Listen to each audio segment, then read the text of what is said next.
கிருஷ்ணகிரி மாவட்டம் தென்பெண்ணை ஆற்றின் நீர்பிடிப்பு பகுதிகளான கர்நாடகாவின் பல்வேறு இடங்கள் மற்றும் ஓசூர் இடங்களில் தற்போது கனமழை பெய்து வருகிறது.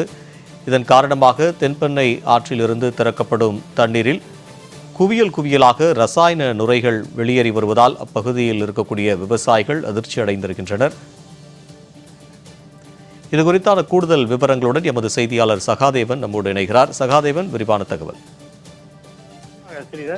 கிருஷ்ணகிரி மாவட்டம் ஒசூரில் கலவரப்பள்ளி அணையிலிருந்து கனமழை எதிரொலியாக அணைக்கு நீர்வரத்து அதிகரிப்பு, ஆற்றில் குவியலாக செல்லும் ரசாயன நுரைகள். நேற்று இரவு பெய்த தென்பெண்ணை ஆற்றின் நீர்பிடிப்பு பகுதிகளான கர்நாடக மாநிலத்தின் பல்வேறு இடங்களில் அதே போல ஒசூர் பகுதியில் கனமழை பெய்தது. இந்த கனமழை காரணமாக தென்பெண்ணை ஆற்றின் வழியாக ஒசூர் கலவரப்பள்ளி அணைக்கு நீர்வரத்து அதிகரித்துள்ளது.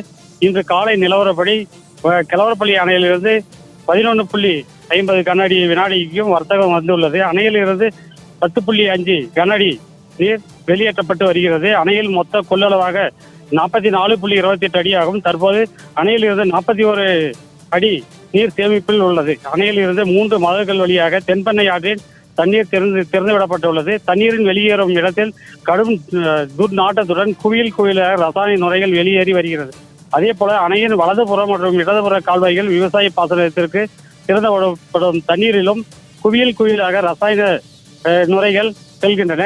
மழைக்காலங்களில் ரசாயன நுரைகள் தென்பெண்ணை ஆற்றின் குவியலாக செல்வது ஒசூர் பகுதியில் மக்களுக்கு வாடிக்கையாகிவிட்டாலும் தொடர்ச்சியாக இதுபோன்ற ரசாயன கழிவுகள் அணைக்கு வருவதை தடுக்க வேண்டும். மத்திய மாநில அரசுகள் நடவடிக்கை எடுக்காததால் ஒசூர் பகுதியில் விவசாயிகள் பொதுமக்கள் அதிருப்தி அடைந்துள்ளனர்.